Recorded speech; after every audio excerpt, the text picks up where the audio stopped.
Okay, it looks like we have everybody here, and we will call to order the study session.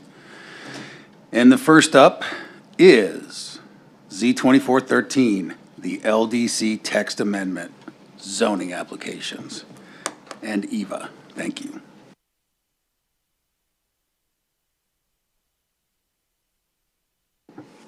Thank you, and good evening, Chair and Planning Commission. As I'm sure you're aware, the legislature was very busy and has given us quite a few bills. Thank you, Veronica. Quite a few bills to deal with the housing shortage in the state. We've brought you already adaptive reuse, accessory dwelling units, housing for chickens, housing for inoperable vehicles, and now we're bringing forward initiation and citizen review of timeframes for review of residential projects. This is what the bill says, but to summarize it, for the first administrative completeness review, the staff planner has 30 days to complete that review. This shouldn't be a problem. We normally are a much shorter time frame than that for the administrative completeness, about 10 to 15 days. If it is not complete, the staff has to send back a list of deficiencies, and the second review, staff is limited to 15 days for review. This does not apply to historic sites, Native American sites, but also in red at the bottom there, it does not apply to land that is already zoned as a planned area development. So it doesn't apply to PADs, and it only applies to residential zonings, not all zonings. And then after determining that the application is administratively complete, we now have a time frame for Town Council to approve or deny the application. And that time frame is 180 days. It cannot be continued. It must be approved or denied. And hopefully that won't be a problem. We're normally about 3 to 4 months on this type of application, but now we do have a 180-day deadline. Staff can extend that by 30 days one time, and staff may grant extensions of additional 30 days if the applicant requests it. Lastly, there's a slight change to the protest procedures. The language is very similar to what's in code today, that if 20% or more of the property surrounding a zoning area, they can protest in writing, and that would trigger a supermajority vote. What's new is what's in red. So it's 20% of the surrounding properties excluding government-owned property. So we cannot sign a protest against something that's next to government land. And tonight, just asking for commission to initiate the text amendment and to conduct the citizen review. Again, it's 30 days for first completeness review, 15 days for second completeness review, 180 days for approval or denial by council, with some chance of 30 days extensions, and then adding into the slight change to the protest that it does not apply to government-zoned properties. Okay, thank you, Eva. Anybody have any comments or questions? Vice Chairman Bianchi. Thank you, Chair. Thanks, Ava. So I was just curious, you kind of touched upon it. So with this rash of bills, I mean, including this one, what's the idea, like the staff resources or the impact with all these bills? So this one you're saying 30 days doesn't really impact us, 180 days doesn't really impact us, but when we look at the multiple bills that have been, you know, yes, forced on you guys, what's the impact to staff on that? Well, we'll see. It's supposed to increase the housing stock. We currently get regularly accessory dwelling unit applications. We've always allowed them in the town, but this will allow the setbacks to be closer to the neighbors. For instance, this one shouldn't be a problem, but sometimes things do take longer than 180 days. If the ranch, for instance, was all residential zoning, I think that one took quite some time. So we'll have to see the impact on the time frame. Adaptive reuse, We may or may not see that. Adaptive reuse is changing commercial structures to residential, and that has an affordable housing element attached to it. I don't know if there'll be much appetite for that in the town. And then we also have the duplex, triplex townhome bill, where if you're within a mile of the central business district or on property over 10 acres. So on our remaining large sites, we may see more of that smaller multifamily element based on the new legislation. Yeah, thanks. I was just curious if it was a hardship on staff as far as how you guys are going to have to delegate time and Well, timelines. bringing this all to you is a bit, a bit of work, but Yeah. once it's all in there. The only other hardship, Chairman and Vice Chairman, a lot of the bills, it's not crystal clear. They were written, of course, by a group of people. So once they are in our LDC, most of these start January 1st, then we'll have to see if we have issues interpreting anything. Okay, thank you. Thanks, Chair. All right, very good. Anyone else? Yes, please. Commissioner Fay, please. David, thank you very much. My understanding is that the stuff you're presenting is a model that we could actually do something different, but we have to do something or we get the model, or is it that we have to adopt this? Well, we have to, what I present is the actual language in the bill. The league sent out a model. It had the same language that was in the bill. So while we could draft something, and the actual ordinance that I've drafted that will go to council is a little different. It has the same rules that I just mentioned, the 30 days, the 15 days, 180 days. But right now, we have all applications lumped together. We will now have to pull out residential zoning applications because that's all that this time frame applies to. So the model comes out of the league, not the legislature? In this case, yes. The Okay. language came from the legislature. The league sent out model ordinances. That answers my question. Thank you. Very well. Anything else? Okay. Well, I think, I have no problem with it. I think that it's good to go. So would this be that I should say we will start the citizen review? Yes, please, if you could approve the initiation and then see if, and the citizen review and see if anybody wishes to speak on the topic. Okay.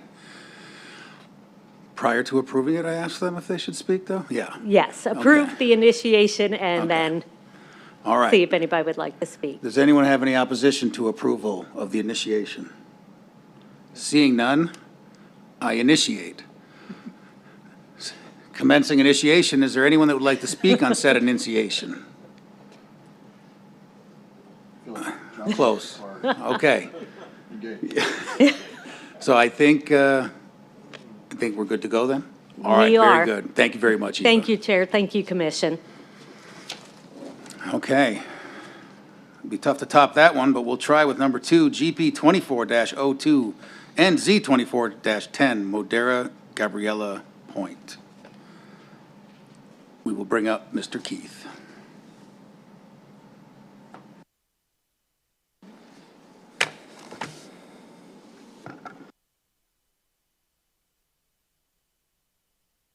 Chairman Munt, members of the commission, good evening. My study session case before you tonight, as you stated, is for Modera Gabriella Point. See if I can get this thing to work here. There we go, perfect. So the site, as you have seen in your staff reports, is located along Higley Road, south of Warner, and north of the 202 freeway. You can see it on the screen in front of you. It's located within the Gabriella Point Commerce Center, kind of at the south end of it. We're across the street from that ALA school. See if I can get it to advance. Okay, it's probably Veronica. Thank you, Veronica.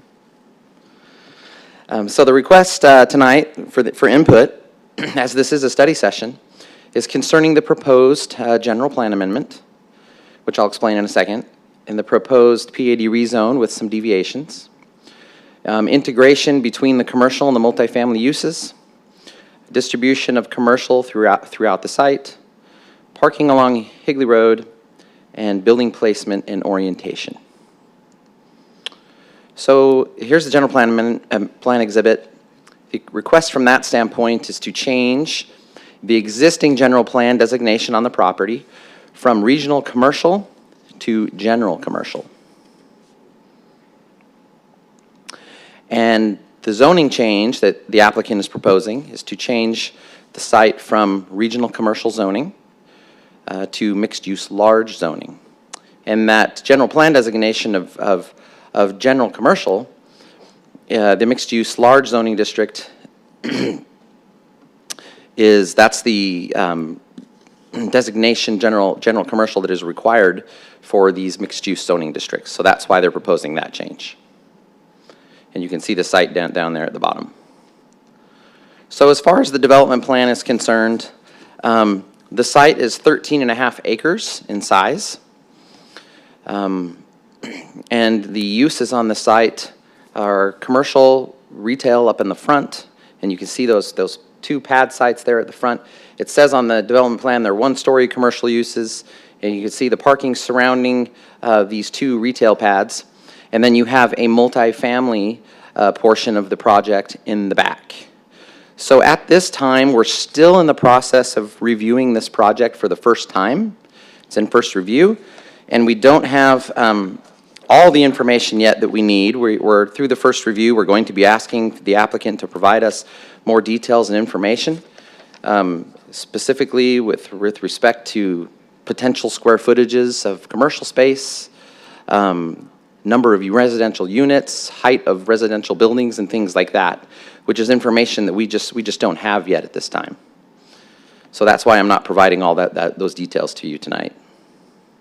But you can see the site they're proposing access off of Higley Road, and then there's another access off of Alona Drive, which is the street to the south for the commercial, and then for the residential portion of the project, there is an access off of Alona Drive at the mid-block, and then you will see another access off of Martingale Road at the far northeast corner of the site. Now please note that Alona Drive and Martingale Road are already constructed. They were constructed as part of infrastructure improvements, as part of an infrastructure plat for the Gabriella Point Commerce Center. So those roads are already in place. And then here's a pretty picture of the development plan that shows the distribution of uses better. The pink obviously is commercial and retail, and they're even proposing some commercial type of uses on the ground floor of that first apartment building. You can see now easily, it's easier to see that there's 5 apartment buildings total. And you can also see that there is a connection point from a pedestrian standpoint between the commercial and the residential. And I have a perspective drawing in here that will show you their current concept of that. But there are some parking garages or parking canopies, or actually they're garages in the middle of the site in the brown. And then there are even some carriage units, the smaller yellow, I believe those are carriage units to the north and on the east side of the property. And then parking surrounding those buildings. And those apartments really close up to Alona Drive. So, and here's the rendering I was going to show you. There's a couple of them, and you can kind of see how they have that pedestrian access that would flow in from the commercial into the multifamily. And here's another, and obviously, keep in mind these are very conceptual. We have not reviewed architectural details. That will come later when they submit for a design review application. These are just conceptual drawings at this time. So before I move on to the proposed deviations, I wanted to mention that, like I stated earlier, we are in first review, and staff has met with the applicant prior to the submittal of the application to just talk about the general design of the site, and we have expressed to them a few concerns that we have, and I just wanted to bring those up, and they're part of the input that we are requesting tonight.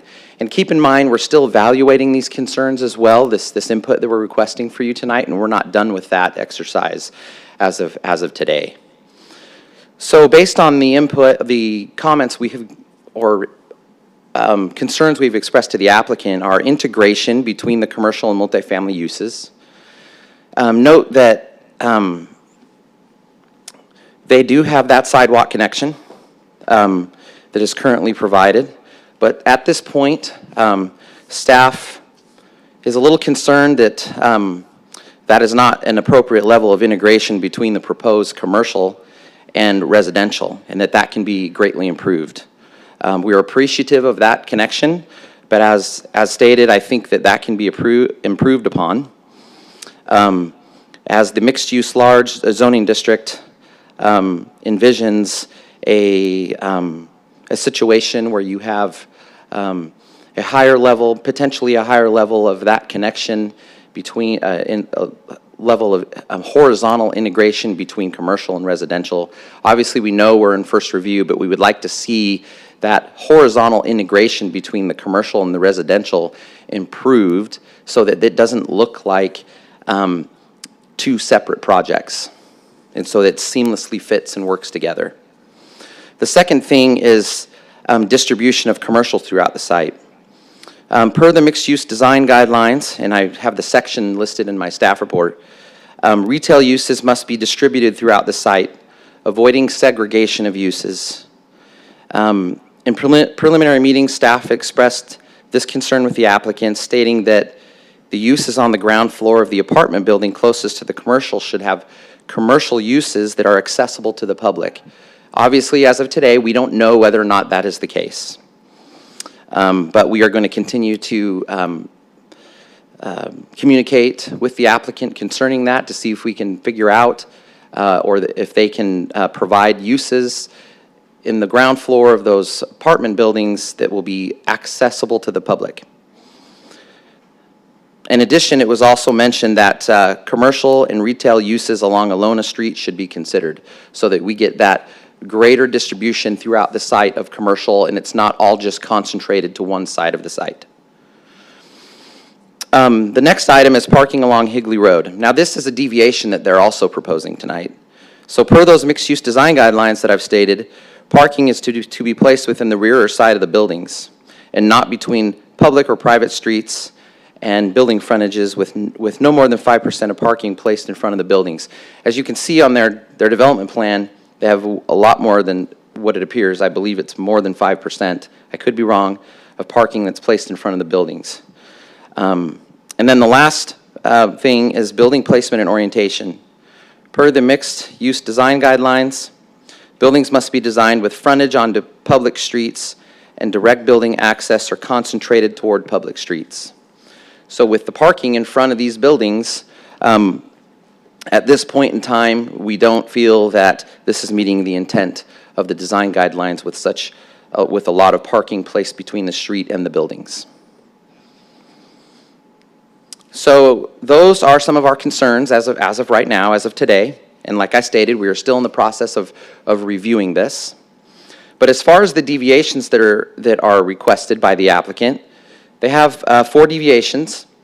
One of them is concerning the build-to line, which states that a minimum of 50% of ground floor building facade or defined permanent outdoor dining area shall be within 10 feet of property lines abutting streets or pedestrian sidewalks and a landscape tract, which would be the landscape setback along the roadway. And then it also states that the front and side setbacks abutting arterial streets are exempt from build-to line requirements, which means they would still need to at least be 20 feet setback, the buildings, which they're not meeting either of those. The applicant is proposing that buildings can be within 10 feet of that, but they didn't address the 20 feet, so that's something that we're going to have to talk to them more about. Driveway restrictions, the code, as I've stated already, the land development code states that you cannot have vehicular ingress or egress off of an arterial street. So the applicant is obviously proposing to have that one entrance off of Higley Road. Oops, sorry, I went too fast. So there you can see that entrance. The next one is the parking setback. Parking must be placed to the side or rear of the structures, which I already talked about, which was a concern. They are asking that parking is permitted in front of the structures, which in this case would place the parking along Higley Road. And then last one is the tract requirement. All internal streets and major access aisles on a site shall be located within a designated and recorded tract. Tract boundaries may be used as property boundaries for determining front and street setbacks. Drives within tracts shall conform to mixed-use development design guidelines. The applicant is requesting that all internal streets and major access aisles not be within a designated and recorded tract. So those are the deviations. And like I said, as of right now, we're still analyzing what our level of support will be for these deviations. It's an exercise we are still in the process of going through. So I just wanted to present that information to you and get your input on those deviations and our concerns that we have that aren't deviations. So as far as public participation is concerned, there was a neighborhood meeting held on August 8th. And you will notice in your staff report that I wrote down that it was a virtual meeting. That's not correct. That was a typo. So it was an in-person meeting, so I just wanted to correct that. No surrounding property owners or residents attended. I believe it was just the applicant and our staff, and that was it. Pretty simple meeting. So that concludes my presentation. Like I stated earlier, on the screen, it shows the 6 items that we would like your input on tonight. So that is all I have for you. If you have any questions for me, I'm happy to answer them, but I would love to hear your input on what we are requesting. Thank you very much. Very nice. Thank you, Keith. Okay. Who would like to kick it off with some questions or comments? Commissioner Gage, please. Thank you, Chair. Keith, are we seeing this earlier than we would normally see most cases? It seems like you and the applicant are very far apart, and we don't usually see this big of a gap when a case is brought to study session. Chairman, Commissioner Gage, it may seem that that's the case, but just the fact that it was, we do usually like to issue first review comments first. But in this case, the applicant has requested that we come to study session at this time frame. So that's just, my microphone sounded like it went off. No, we decided to do it before we issue review comments, but at the applicant's request, so. Okay, and if the residential part is gated, there's no real integration, right? So I'm just struggling with the mixed-use zoning versus doing some commercial and residential zoning. And then, okay, I'll save my next question so you can answer that question first. Chairman Munt, Commissioner Gage, so as soon as, let's see if we can get to, okay, so here we go, this is a good one. So I'm not sure exactly where gates are going to be located, if any. I thought I read somewhere in the report, in their narrative, that there weren't going to be gates. But like I said, I haven't gotten that deep into the review yet. So I don't know how that integration is going to happen if there's gates. So, yeah, I was just looking at the entrance off Alona, and it has a turnaround and a median, and it's all set up right there To have a gate. to be gated. So, and maybe it's not going to be, but that's the setup Correct. for a gated entry. Chairman, Commissioner Gage, that looks like it's set up for that. That's more, we're going to have to get more information from the applicant on that, and that's probably going to be a review comment that we make. Okay. So that's TBD on the gating and how things would be integrated between the commercial and the residential if there are gates. Okay, and then I just have one last question. And when we first talked about the mixed-use zoning, and it was almost 2 years ago, it was, I thought I remember hearing staff say it was in an effort to not do so many PADs that this new zoning classification would help. So is that still the case? It seems like this is having trouble fitting within these new mixed-use development standards.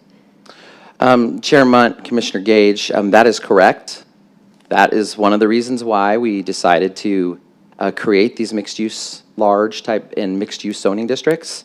So As I've said, we're still trying to work our way through these deviations and communicate more with the applicant to see if they're all necessary. So that's still an exercise we are going through.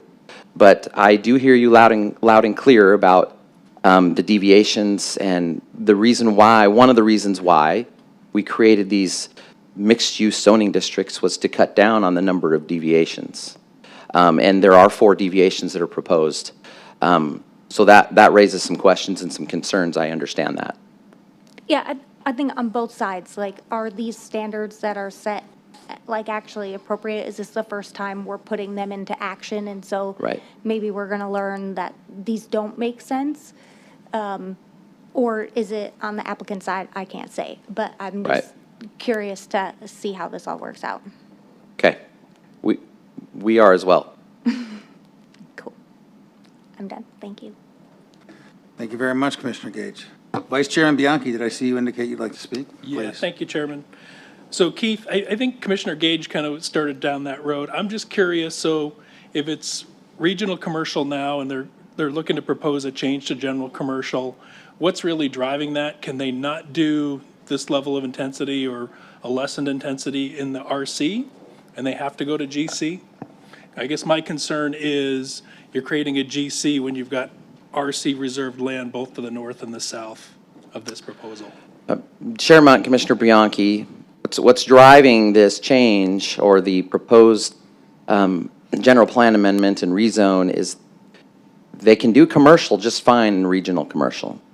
It's adding that that multifamily component, which is multifamily is not allowed in the regional commercial zoning district. So the fact that they want to have multifamily in the same project, that is what is driving the change or them wanting to request the mixed-use zoning. Okay. So we're just going to have to determine whether or not this is obviously the appropriate zoning district and appropriate location for this type of mixed-use type development. Yeah, that makes sense. I just didn't know when we were looking at the mixed use, especially the mixed use large, if it was able to be done in RC, but obviously it can't, so that addresses that. I guess my second question would be on the parking setbacks and kind of what the staff's concern is on the parking setbacks from Higley. Are you just looking more to try to activate that frontage along Higley with development activity or what? Chairman, Commissioner Bianchi, I mean, that's the idea behind the mixed-use zoning. Yeah, Placing the buildings closer to the roadways activates that street frontage. Having them set so far back as they're proposing, I don't know what the dimensions and the distances are, but that doesn't activate the street frontage. And that's, activating that street frontage is one of the components in the mixed-use design guidelines that are key for these mixed-use zoning districts. And we don't see that that's being proposed.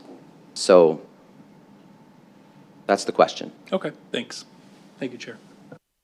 Thank you, Vice Chair. Commissioner Davis.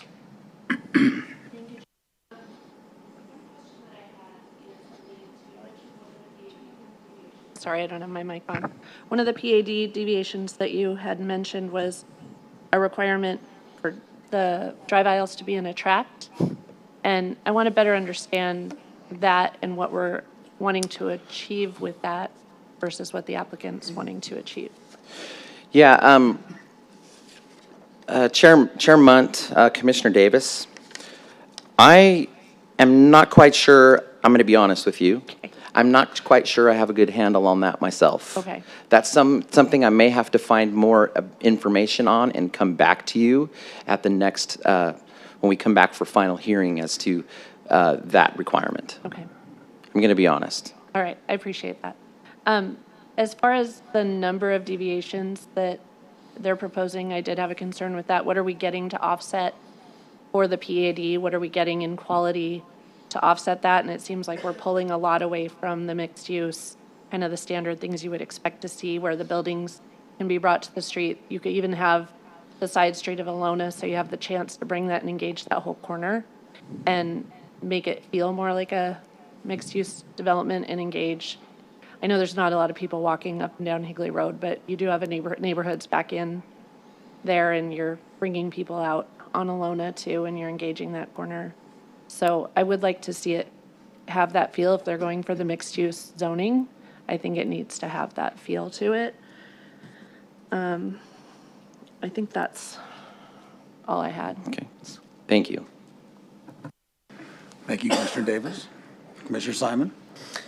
Yeah, Keith, thank you for the presentation. So just a couple of things. I kind of took from the rendering that there is going to be gated as well, which makes me feel there's no integration between the commercial and the residential.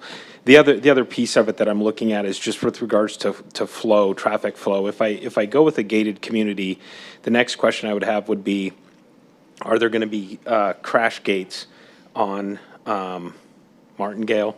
If there's a crash gate or not a crash gate, but maybe an entrance only for residents there may be some issue with the traffic flow.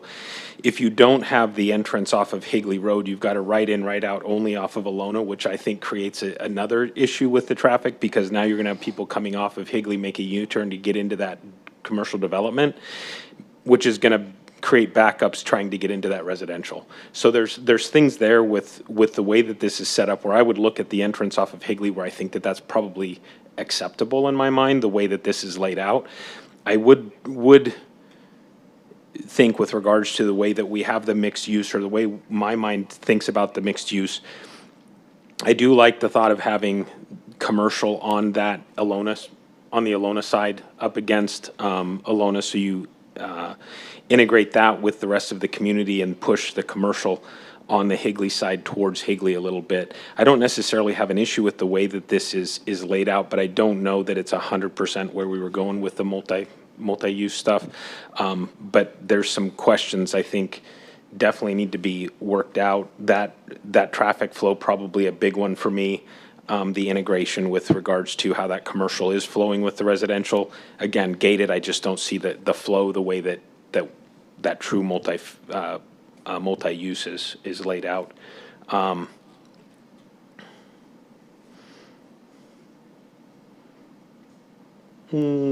think that is all that I have for now.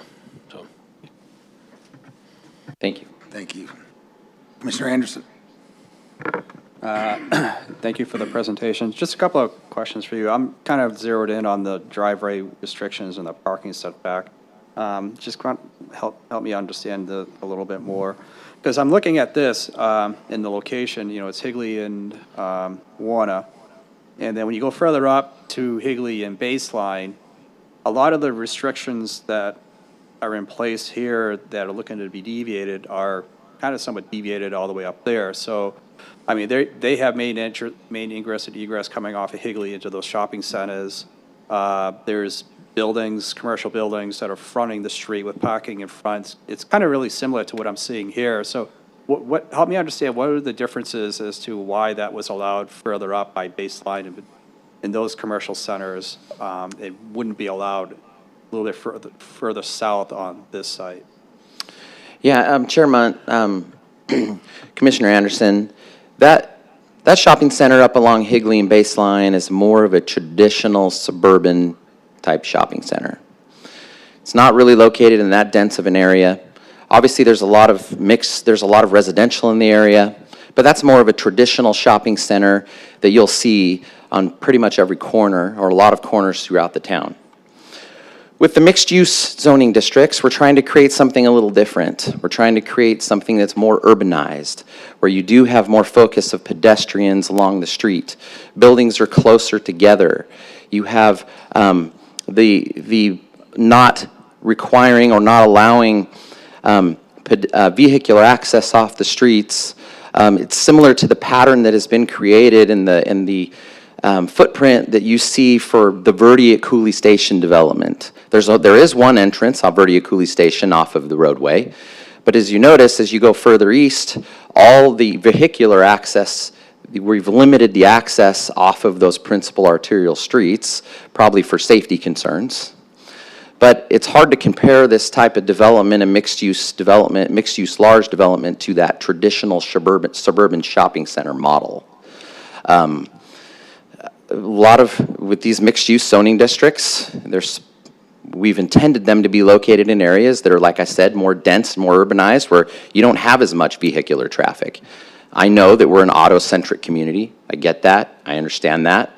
But we want to try to eventually encourage people to walk more. I know that we're never going to get rid of cars. We're never going to get rid of that. But at least we can try our best as planners to encourage a more pedestrian-oriented environment, and having vehicular access off of these roadways can impede that somewhat. But this is a totally different situation than what you see at Higley and Baseline or a lot of our other shopping centers. Hopefully that kind of sheds a little bit of light on it. But we're trying to follow that model, that more neo-traditional urban village model for the mixed-use zoning districts to a certain extent, like you would see in Cooley Station, where we have limited some access off of arterial streets. Not all access, but some.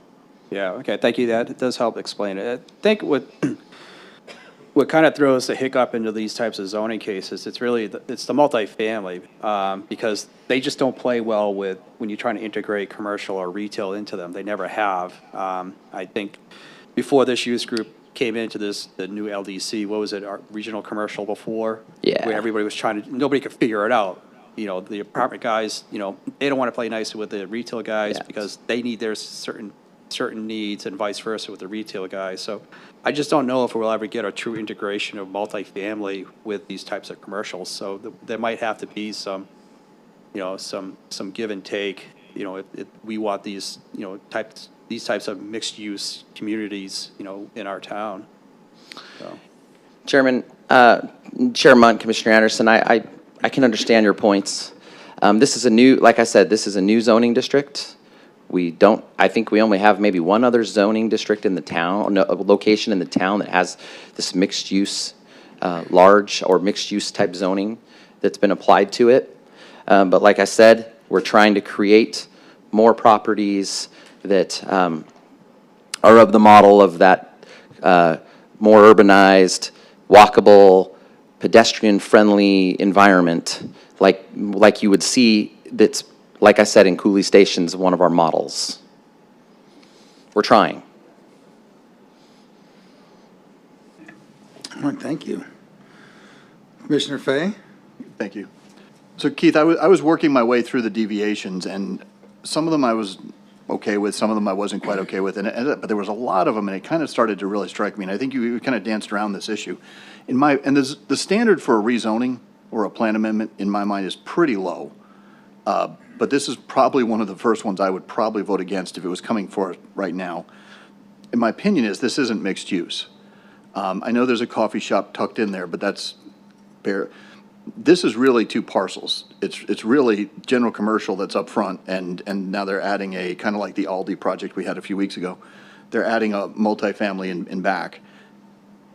They're calling it mixed use and then asking for a whole bunch of deviations that essentially emasculate the benefits of mixed use in our land development code, which makes me think that, I don't know what, I'd have to really wade into this, that there's some cherry picking of beneficial standards. It could be the setbacks or the big one, but it could be other things. And it makes me suspicious that I need to go through this in a lot of detail if it was coming forward today. Really what I think should be happening, this is just the wrong location and just the wrong design to really qualify as mixed use. This looks like a commercial property with a multifamily behind it. We do that all the time. It's a perfectly fine project in itself. It makes me suspicious that we're trying to force this somehow into the mixed use box, or we're trying to force this round peg into a square hole. And it leaves me with more questions than answers on that, because if you do this it needs so many deviations that it really just doesn't qualify, in my opinion. So I'm a little bit either suspicious or negative. And the main primary reasons, you guys have been more professional and detailed and positive in the integration between residential and commercial and all that kind of stuff. The reality is right now, this should come as this should be split into two parcels and done as two separate well, one doesn't even need to be done, but the back should be done as a separate project. Barring that, it just raises too many questions for me.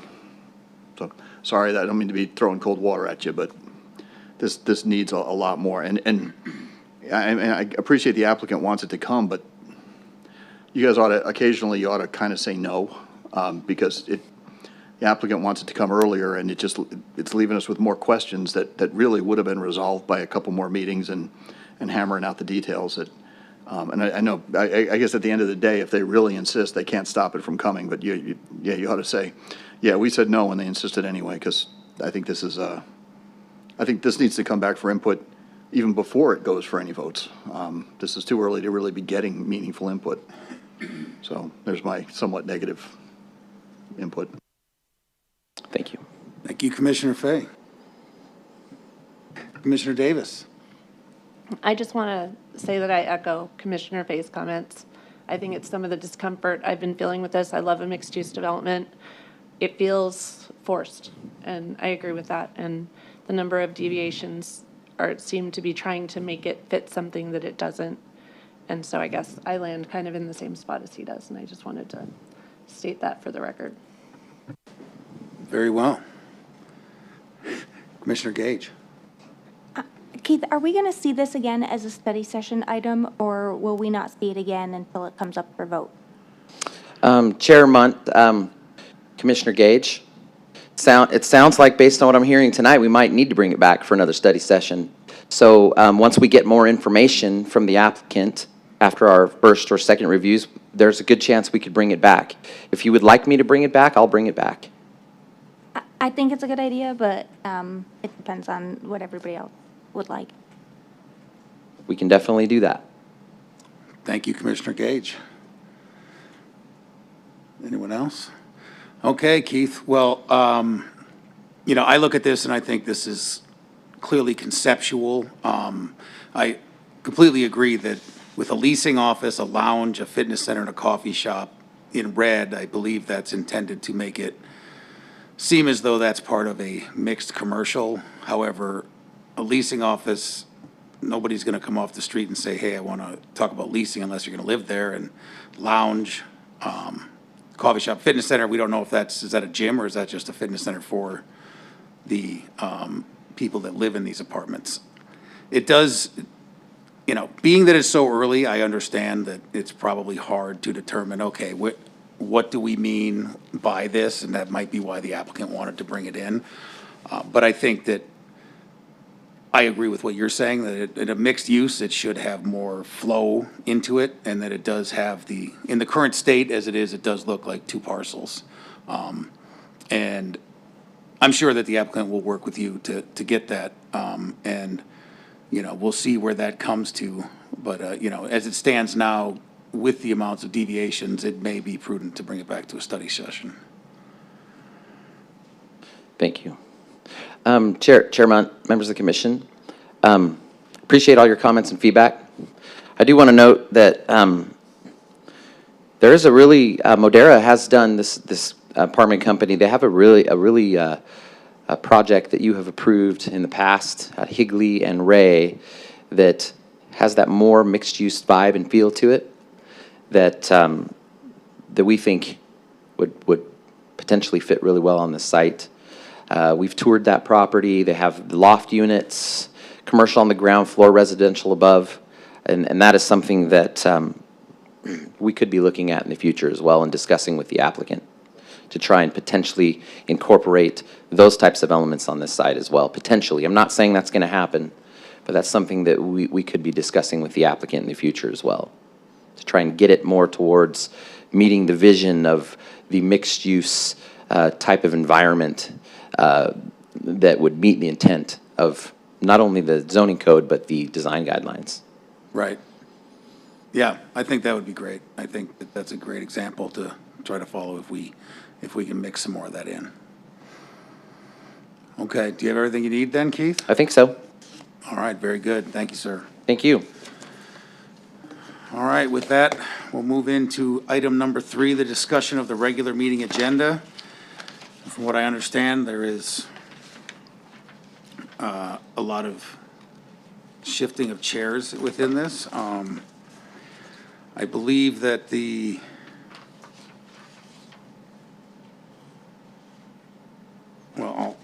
Eva, could you remind me of what it is that we were discussing on these? Certainly, Chair.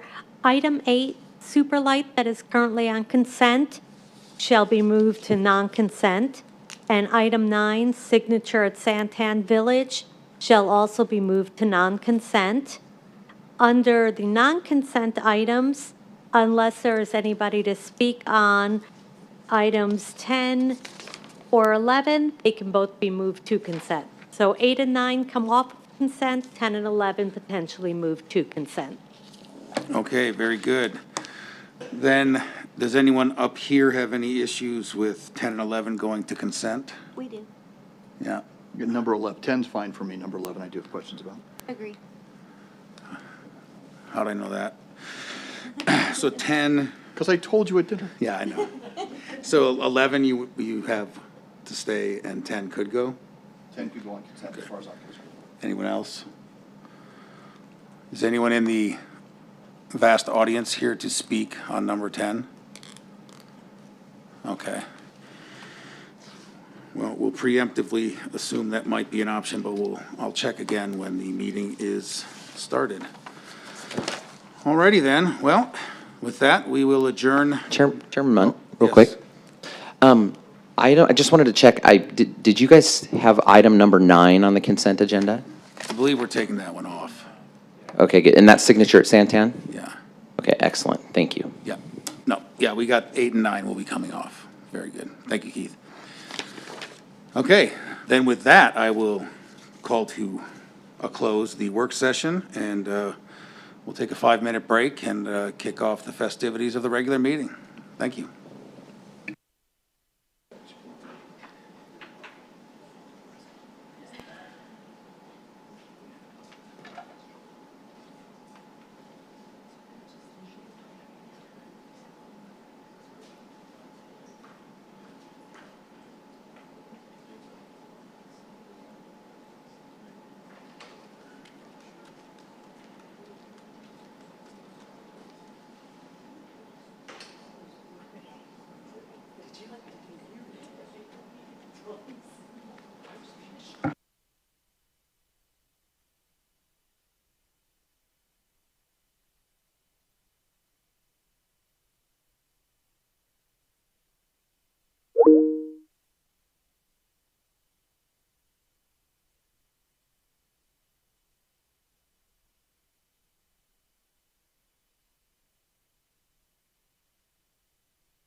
1, 2.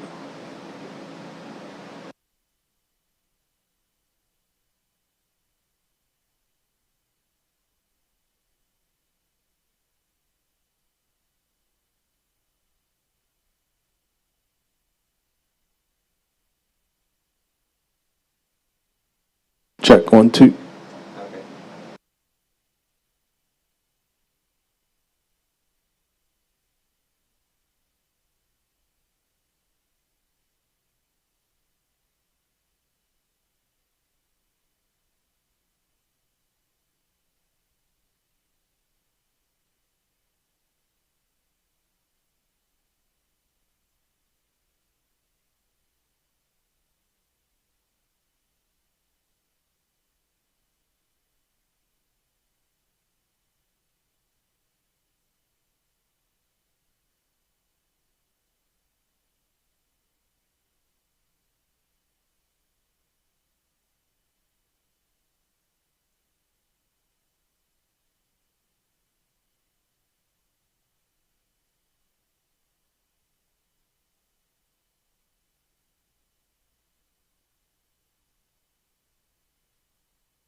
Should we wait for Ashley, or should we?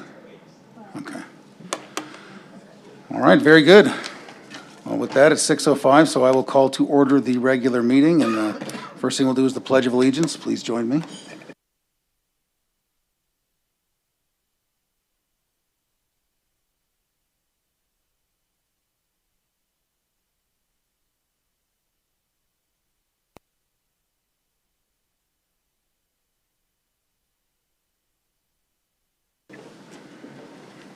Okay, Eva, could we have a roll call? Commissioner Everett. Commissioner DeGravina. Commissioner Simon. Here. Commissioner Gage. Here. Commissioner Fay. Yeah? Commissioner Davis. Here. Commissioner Anderson. Here. Vice Chairman Bianchi. Here. Chairman Munt. Here. We have a quorum. Thank you, Eva. Okay. Well, we're going to move into the approval of the agenda, and as discussed, on the consent, we will be moving number 8 and 9 off and onto the non-consent, and number 10 onto consent. I will ask once again if there's anyone in the public that was speaking or would like to speak on number 10. Okay, so we'll have 7 and 10 on consent, and 8, 9, and 11 on the non-consent. Okay, now communications. We got to vote on it. Oh, do we? Yeah. Here I am. So Chairman, if there are no other changes, I would move to approve the agenda as presented. Thank you. We have a motion for approval from the vice chair. I would second his motion. Thank you, Commissioner Fay, for that second. Everyone, please cast your vote.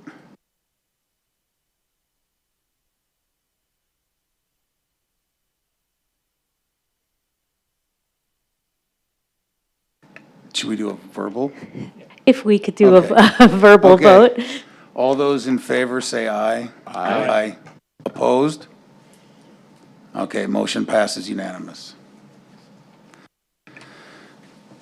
Okay, now that we've done that officially, communications from citizens.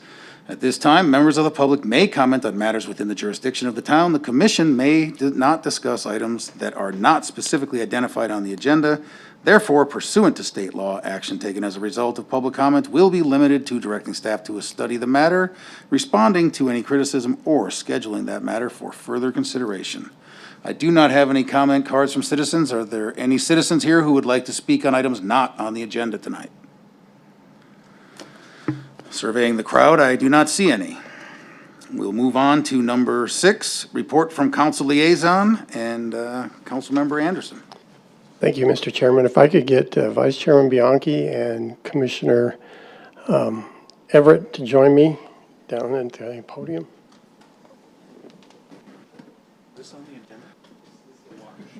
Yeah. I didn't know they'd be arrested this early.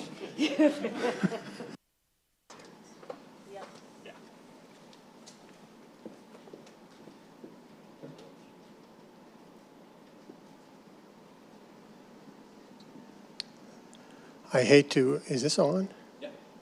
I hate to interrupt the well-oiled machine up there, but we want to recognize these two. This will be their last commission meeting, and we certainly do appreciate all of their efforts, the service they've rendered. These are still members of the community. They give up their time and their talents to serve on this commission, and we greatly appreciate that.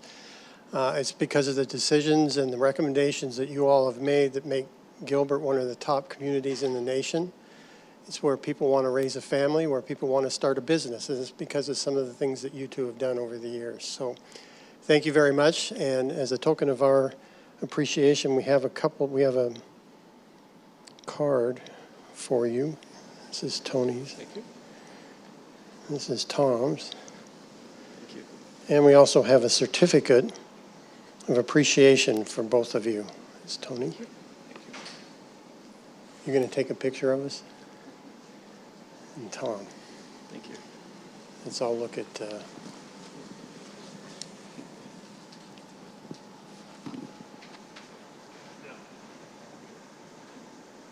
Thank you. Thank you. Thank you for your service. Thanks, Tony.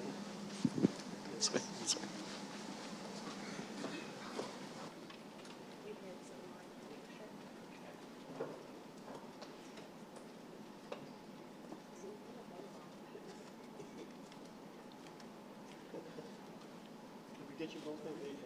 We did. Okay, good. Thank you. Very nicely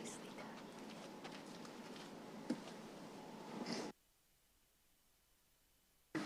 Okay, thank you, Councilmember Anderson. And once again, thank you to Commissioner Everett and Commissioner Bianchi, Vice Chair Bianchi, who's been my right-hand man, my goose, because he's an airport guy. It's been a lot of fun. Okay, we will move now into the public hearing consent. All items listed below are considered to be public hearing consent calendar. The commission may, by a single motion, approve any number of items where, after opening to the public hearing, no person requests the item to be removed from the consent calendar. If such a request were made, the commission would then withdraw the item from the public hearing consent calendar for the purpose of public discussion and separate action. Other items on the agenda may be added to the consent calendar and approved under a single motion.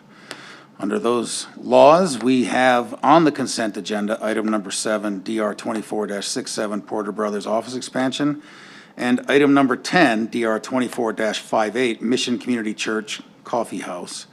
I will entertain a motion on that, if anyone would like to make it. Yeah, I will second that. Okay, we have a motion from Commissioner Anderson and a second from Vice Chairman Bianchi. Please cast your vote.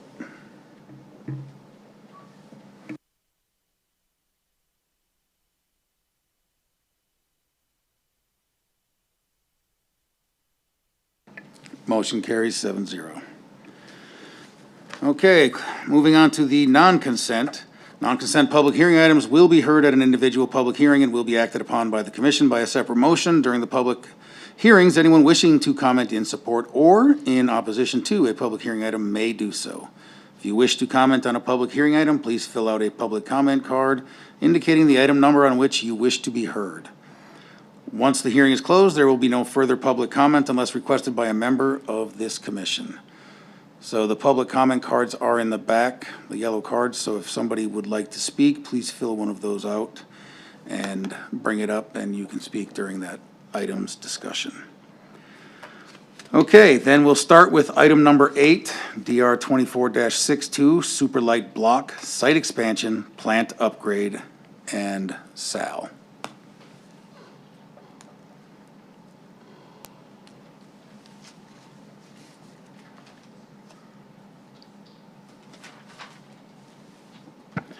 Good evening, Chair and Commissioners. Good to see you all tonight. The first project we'll be looking at is DR 24-62, Superlight Block Site Expansion. And I may have to turn a little bit just to get a better eye on the presentation because our screen is out down here.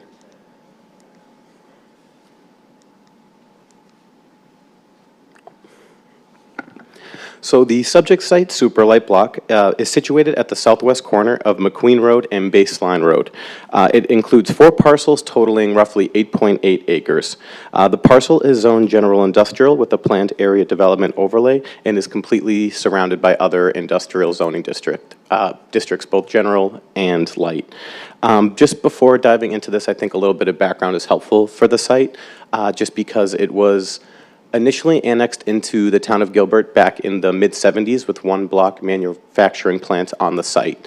Fast forward to 1999, they amended the site plan in the town of Gilbert to bring a second manufacturing plant to the site.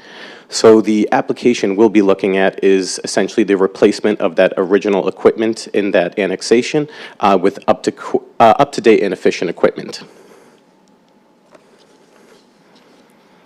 So when we take a look at the site plan here, the current proposal, as I mentioned, is to remove out-of-date equipment and replace it with modern and efficient equipment. The most noticeable update to the site plan is the proposed 23,300 square foot production building that is located along the southern property line there. The other addition you'll see on site is the new employee amenity area, which is going to be that break room located along that western property line, and that's going to be roughly 1,600 square feet. The new production building will be placed in an east-west orientation, focusing those prominent elevations towards the neighboring industrial uses, and the site will include the new production building, a curing building, and manufacturing equipment. The additions to the site will anticipate roughly 8,300 square feet extra footprint there. And for parking, the parking is met on site with 25 spaces being required and 25 being proposed.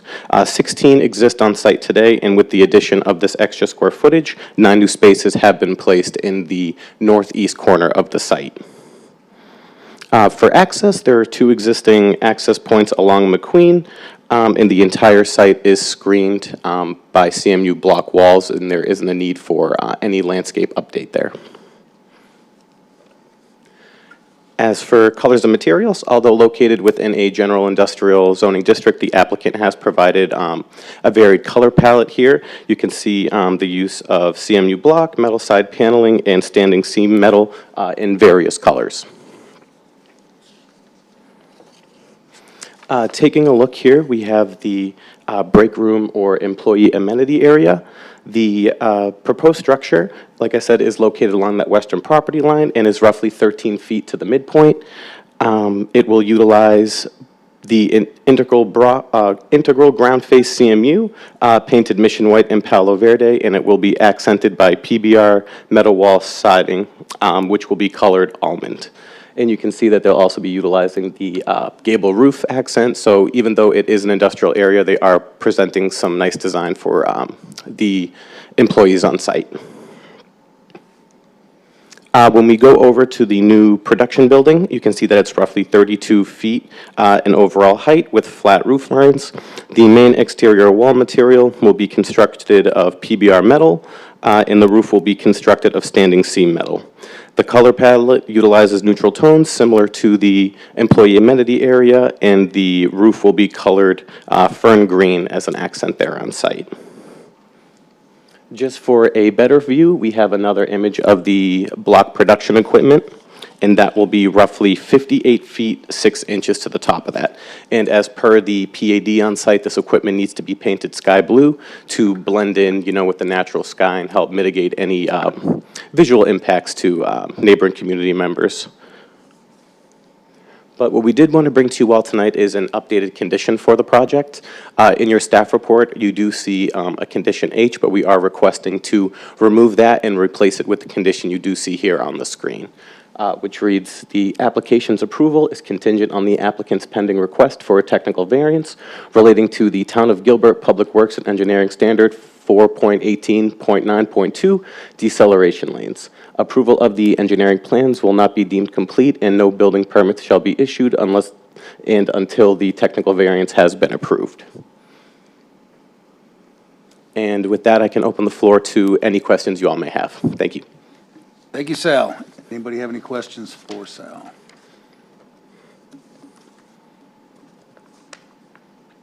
Okay. Very good. All right. Did the applicant want to speak at all? Do you know? Not tonight. I don't know, I think Really? we Sean, should he have, doesn't I wanna think talk? Sean's ready to give a full presentation.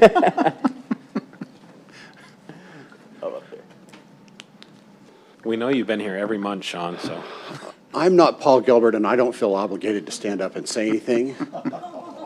So I'll be happy to answer any questions. This was on consent. This is a great project. Study session went well, so if there's specific things you want us to address, we're happy to do that.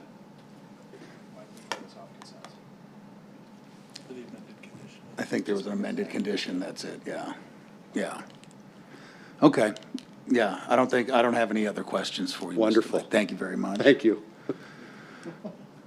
Okay, and I don't have any public comment cards, so I will. Oh, yeah, go ahead, Commissioner Anderson. Can we bring up that condition back on the screen again, please? The modified one? This application approval is. So is this saying that the application we're hearing tonight, the approval of that is going to be contingent on if they get this technical variance? I think it's more of a question for staff. I don't know.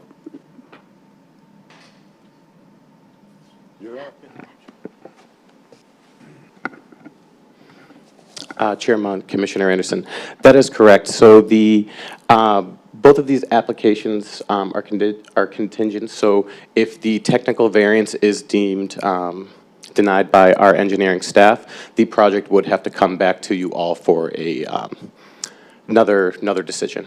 All right, so we'll vote on this tonight. Chances are it's going to get approved, but it's kind of in limbo until you find out what's happening with the technical variance. Correct. Okay, I just want to make sure I understood all that. Thank you. Absolutely.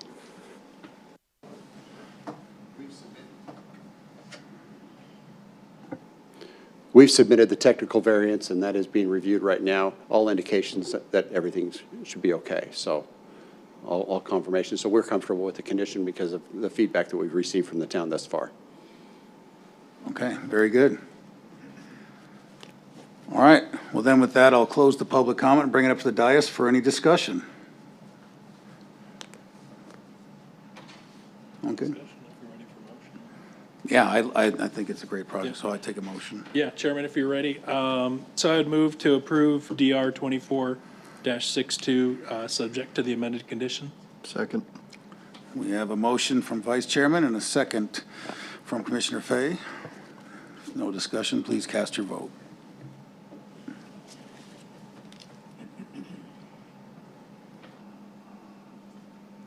Vote carries 7-0. Thank you. Moving on to number 9, UP 24-43, signature at Santan Village fence modification. And we'll bring up Mr. Keith Newman once again. Keith, is that monitor working? If not, you may wish to present from the other podium.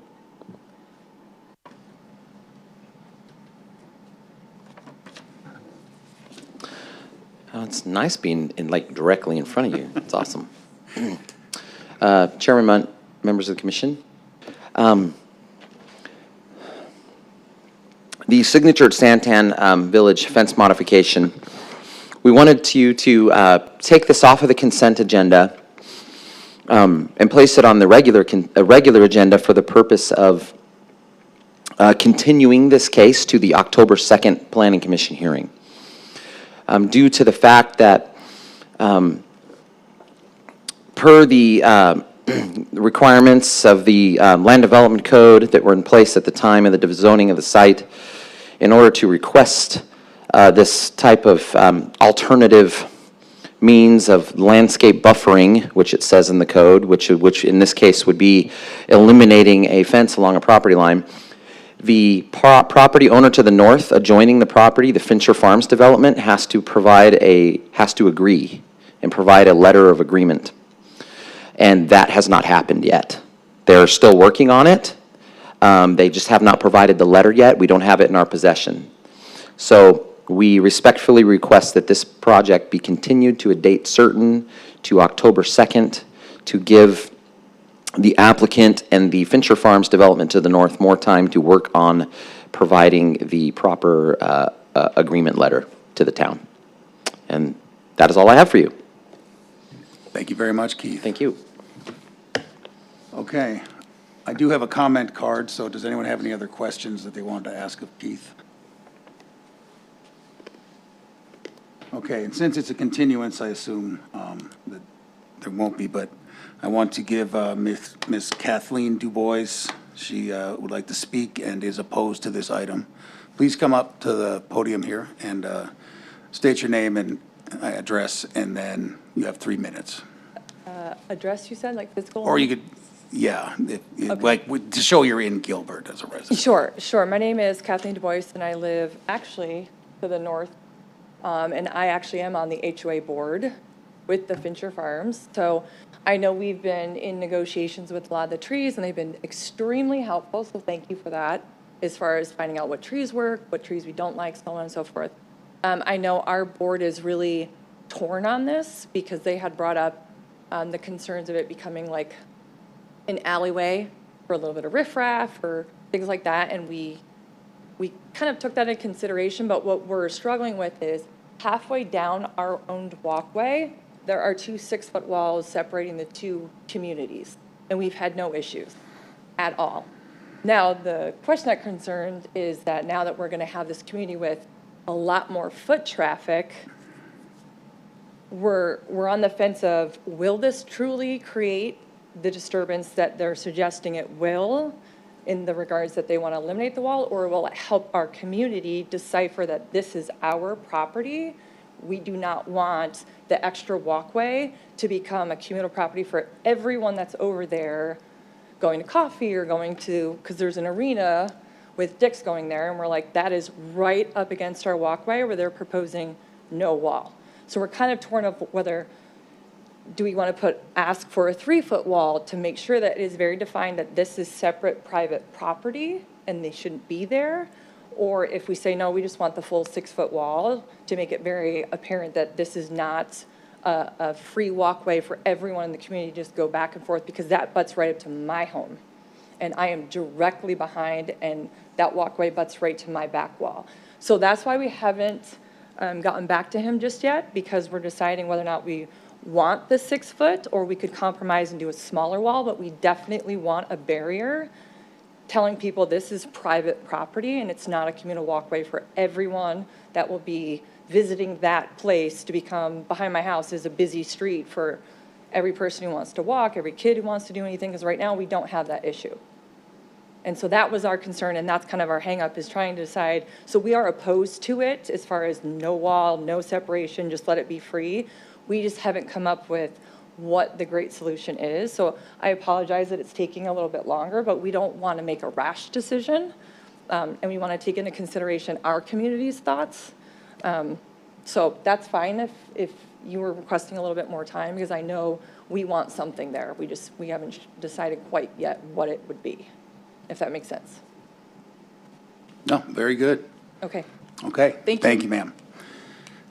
And I think I would just put the comment that it sounds like they can't do it unless there's an approval from the Fincher Farms HOA, so you kind of hold the cards. Okay. All right. I will then, unless Keith, you wanted to, okay. I will then close the public comment and bring it back up to dais for discussion or a motion. Chairman, you said. Simon, stop. Sorry, is that, you said that they can't, that the applicant can't do it without the HOA's approval. Is that true, or is that? That's, well, from what my understanding that Keith said is that in order, a condition of approval of this is having a letter from. So it is actually a requirement, not a, and I'm not saying it's not a good thing. In fact, my only question on this one, I would have left it on consent. My only question was, do they have the support of the adjacent? But is it a requirement? Chairman Munt, Commissioner Fay, I know I've talked to you about the zoning on this site before, that it's subject to the ULDC, the old land development code that was in place in 1999. There's a specific section in the buffering section of the code that requires the wall that specifically says that they have to have an agreement from the adjoining property owner. Okay, fair enough. Thank you. I didn't remember that part about Yeah, the. no worries. Okay, very good. So I think the motion is to continue it Continue or to not. October not any- 2nd, yeah. Yeah, okay. I would be fine. Got to that do hot so. mic, you might as well. Commissioner, I would make a motion to continue item UP 24-43 to the October meeting. Okay, we have a motion to continue to October 2nd. Do I have a second? Second. Second from Vice Chairman Bianchi. Please cast your vote.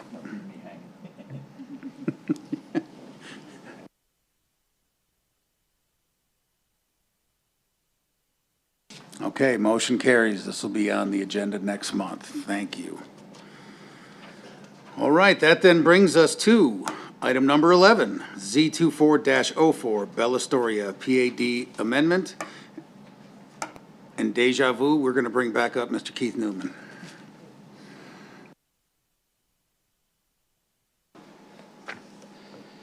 I don't have a clicker, do I?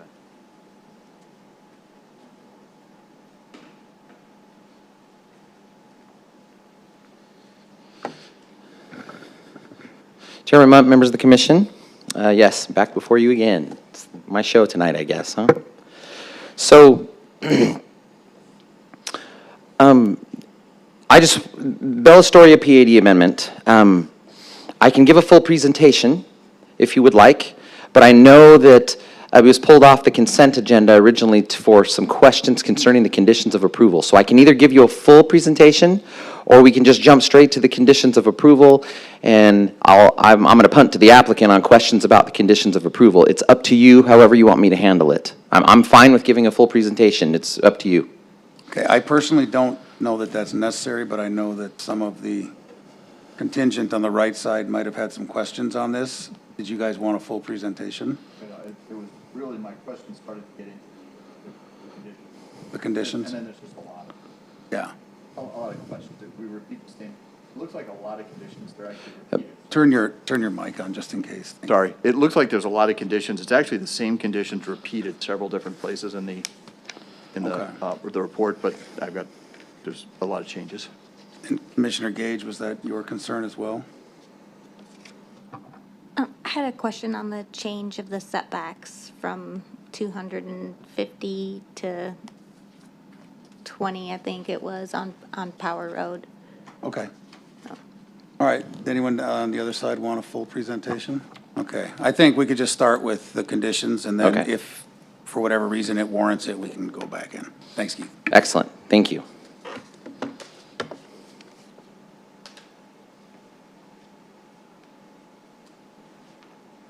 Yeah, the applicant can come up and just state your name and then, My name is Corey Ozea. Thank you, Chair Munt and members of the commission. Go ahead.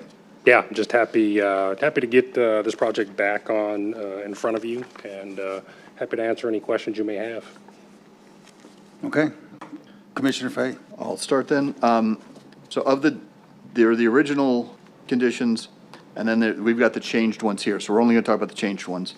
Item C changes the dedication requirement from,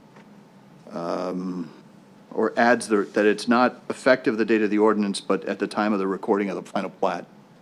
Why that change is important, or does that create the potential, since you don't have to change the final, you can go to pre-plat and stay in a pre-plat stage for a very, very long time potentially. Yeah, we have pre-plat in right now. We're hoping to have our pre-plat in front of you next month. But once you get that, you could sit at that status for years without going to plat, couldn't you?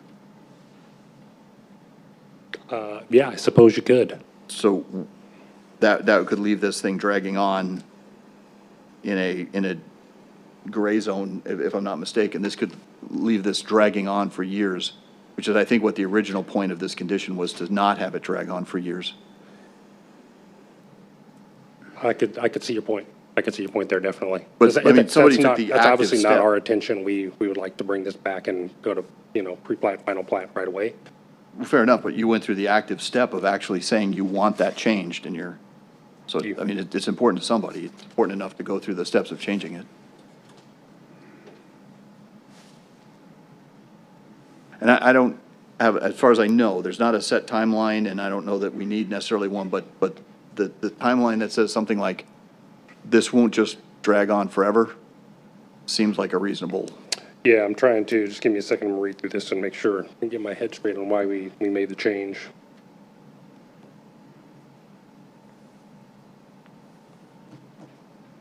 Because do we have a time frame on when the reversion of the zoning could occur? I know that's in there too. I don't know. Yeah, I don't know either.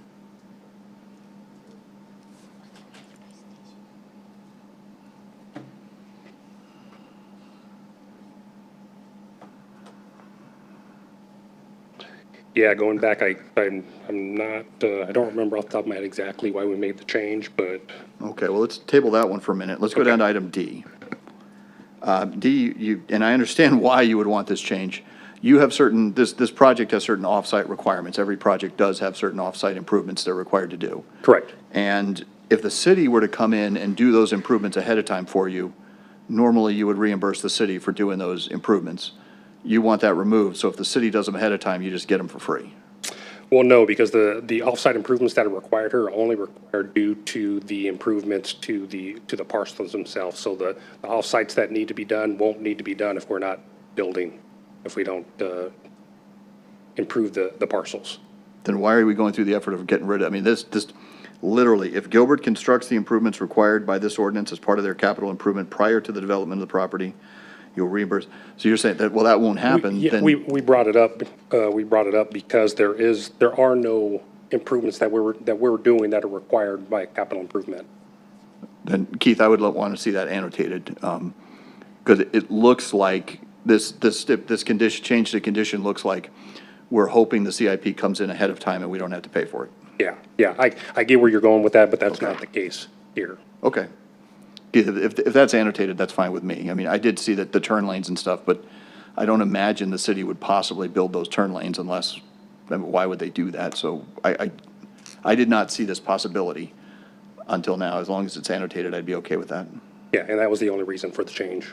Then in items E, F, and G, originally, everything was tied, development milestones are tied to the parcel or to several parcels, and now everything is, you're changing it to required when the vehicle access, so it's not tied to parcel B, not tied to parcel C and D, although there's other places where you tie things specifically to parcel D. And Keith, I've seen it happen before where we've got a development that comes in and we tie all of the off-sites or requirements to a specific parcel, and then that parcel is the very last thing that gets built, and in fact, it's sitting out there waiting to get built because there's a whole lot of off-sites on it, which means there's a whole lot of overhead, and it looks like that's what's happening here. The reason we wanted to make the change is because there's already, at Williams Field and Powell, Williams Field is already improved per se. It's got street lights, it's got DG, it's got sidewalks. So we didn't want to come in and make adjustments and tear that up without the commercial and multifamily parcels being, I guess I would say, final design and approved by the council and the chair. Which kind of makes sense. We don't want to do it, we don't want to jump the gun on that stuff, but that's not what it says, I think, in the conditions here. I think the conditions say that we don't have to do it until we start building. So final design, I mean, well, maybe that's the same thing. Other than in G, where we take the requirement away from the property and put it onto parcel D. That one, so E and F, I see where you're going with it. I wasn't aware of that part. So I could live with E and F, I think, unless anyone else has an issue. G, I think we're pegging all of the significant requirements. I have no problem with the 1,900 feet thing. I'm assuming that's something that we've worked out in the engineering. Yeah, it's just the alignment of the street, or street light compared to the adjacent street lights. So I'm assuming that's just something we've worked out, but the tagging everything, the approval to parcel D instead of the property, means that the rest of the project can move forward without meeting this condition. The reason we had that in there is because we didn't want to, essentially, we didn't want to put a street light in where there was no development going on yet. So that's really strictly related to the street light that goes in at that location. That For the parcel commercial. D is the only one that triggers the warrant? It is. Oh, okay. Okay, that went a lot faster than I thought it was going to. I thought that was going to be a challenging. So other than we need to figure out what's the deal with item C and wanting to peg it to the plating instead of the ordinance? Tie things to the plating and the ordinance. It seems like the ordinance is the right thing to have it on, and we're getting away from that. If there's a good reason, off the top of my head, it seems like this allows it to just hang out there. And I don't know what zoning we're in right now. If we're in agricultural, it would make a lot of sense if you pre-plat and then leave it there for a long time, because it doesn't change your tax status until you plat it. Well, I think, I guess if I look back on this, the reason we had that in there is because we usually do those dedications at the time of final plat. So it just only made sense to have them done in conjunction with final plat. Good job, Keith. I see you jumping up. Chairman, Commissioner Fay, and also, I agree with Corey. We want to tie it to the final plat versus tying it to the effective date of the ordinance. That would give them virtually no time to complete the improvements, whereas tying it to the final plat gives them time to complete the improvements. I know you said that could take 20 years for them to file the final plat. In this case, I don't believe that's going to happen, but that gives them virtually no time because the effective date of the ordinance is 30 days after council approves it. So for whatever reason, town engineering staff didn't think that was something that we wanted to do. Okay. They would rather tie it to the final plat versus the effective date of the ordinance, which is more typical, I've seen, tying it to the final plat versus an ordinance, Okay. the zoning ordinance. Staff is cool with that, I'm fine with it. Yeah. I mean, usually I would see the applicant come because they know that they want to hip pocket a potentially big amount of time. Staff doesn't have that incentive. If staff is advocating for it too, it answers my objection. Yeah, Chairman, Commissioner Fay, town engineering staff is comfortable with that. I wish Tom Condit was here to be able to answer some questions, but he's not available at the moment, so, but we're comfortable with it. Okay. Thank you, Chairman Munt. That answers my questions. Well, very good. Thank you, Commissioner Fay. And Commissioner Gage, did you want to follow up any questions on that? Yeah, and this might be for Keith. The change in the landscape required at the intersection, why was that ever 50 by 250?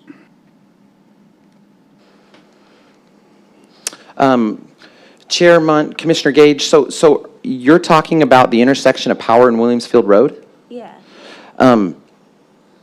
So that was a deviation request by the applicant for the original PAD. the reason that was approved was because we wanted to create a more neo-traditional streetscape design, something more urbanized, where, focus is placed on the pedestrians on the street. We wanted to be able to get the buildings as close as possible to that intersection, and having that 50 by 250 inhibited that. But there's going to be, if you could see some of the exhibits that were shown during that original rezone, show it, they're going to provide a ton of landscaping and a plaza kind of at that corner as well that would kind of take the place of that 50 by 250 to a certain extent, but this allows the buildings to be placed closer to the street, creating that more urban pedestrian, neo-traditional urban feel that we're kind of trying to go for in this gateway character area, in this portion of gateway character area anyways. Maybe not in others, but in this portion. Yeah, and I'm okay with what they're trying to do. That makes sense. I just didn't understand how it was originally 50 by 250. That's excessive. Is that just old? Chairman, Commissioner Gage, I guess I misunderstood your question then. Yeah. That original standard of 50 by 250 at arterial to arterial corners is kind of the opposite. They wanted to get buildings further away and have create most of the time intersections, let's just call it like it is, they're not very attractive for the most part.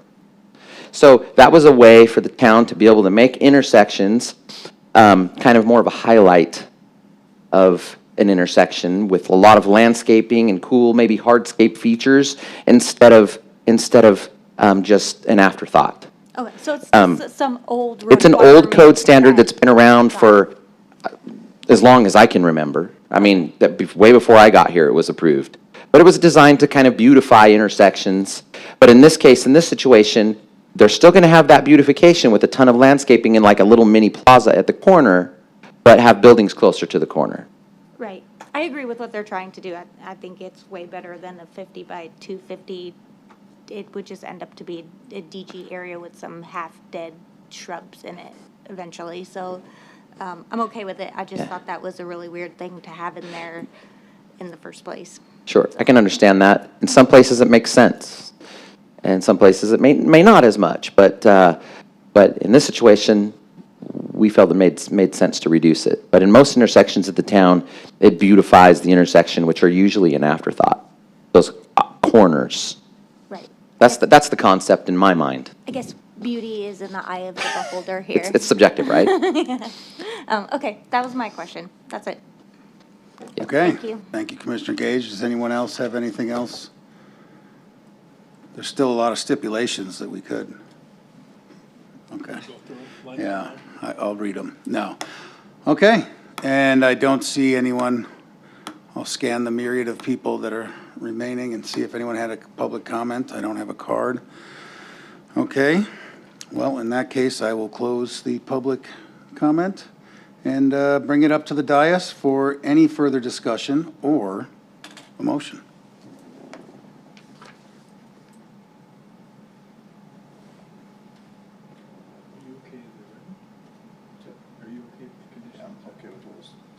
Okay. Well, Chairman, if you're ready for a motion, that I would move to approve Z 24-04, subject to the conditions in the staff report. Thank you. We have a motion from the vice chair. Do we have a second? I'll second. We have a second. Oh my gosh, what's that? Commissioner Davis, spaced your name out. Terrible. Okay, everyone please cast your vote.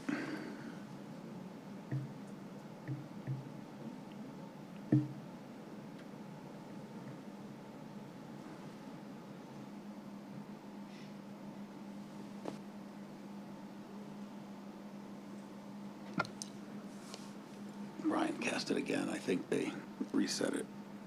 Thank you. Okay. And the vote carries unanimous, 7-0. Thank you very much. All right, that concludes the items within that. Next, we'll move into the administrative items.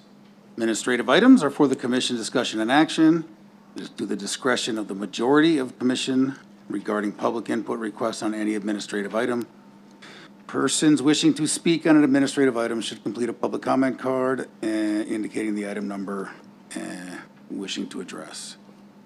So item 12 is the Planning Commission minutes. We'd like to consider the approval of the minutes of the study session and regular meeting on August 7th, 2024. And if anyone has any amendments to that, or else a motion.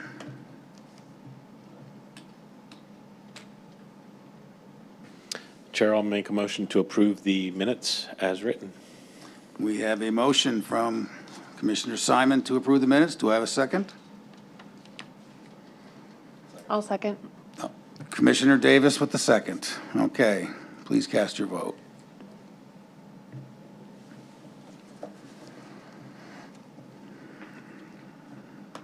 Vote carries unanimous, 7-0. Moving into communications, there is no executive session, so we'll move to the report from the chairman and members of the commission on current events. Who's got something? Okay. Oh, I thought Commissioner Simon had one.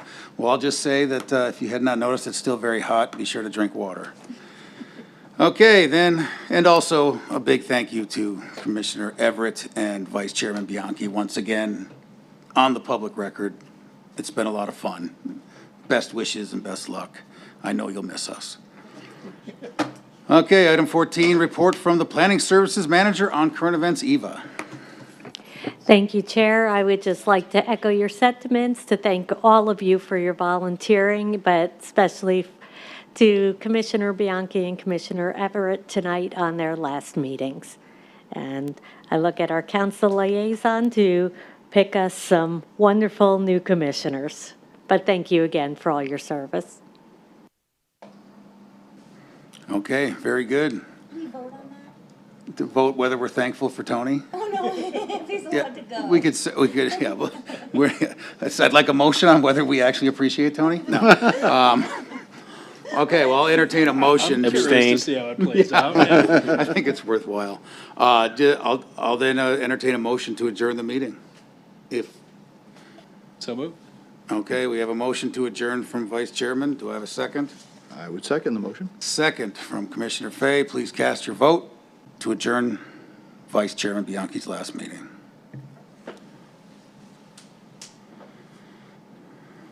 Vote carries 7-0. Meeting adjourned. Clack, clack. Because that's your trend.